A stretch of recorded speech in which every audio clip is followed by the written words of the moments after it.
Good morning friends गोटे नुआ video को आपण मानक बहुत सारा स्वागत। तो आपण मैंने केमी अच्छे मु तो बहुत भल अच्छे तो आपण मैंने बहुत भलरे और सुस्थ रही था।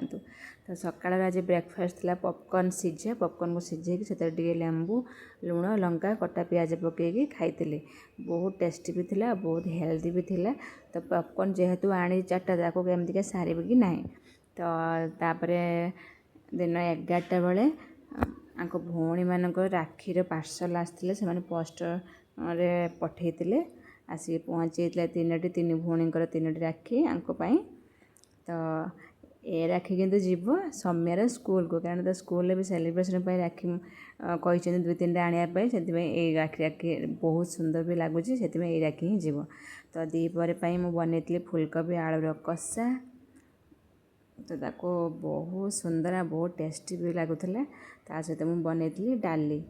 तो आपण मानक कौन भल लगे फुलकोबी कौन जिनसा भल लगे निहाती जनइबे। तो आम माँ झी मिसी सांगरे ये खाई नेलु सी तार सेपटे अंडा खाऊ थाए से अंडा सेपटे खाऊ थाए मो भी एपटे मोर खाऊ थाए। तो राति मुझे बनई सतुला माने सब प्रकार भजा और रुटी। भिडियो केमी लगे निहाती जनइबे। आ भिडियो को सब्सक्राइब निहाती करेंगे।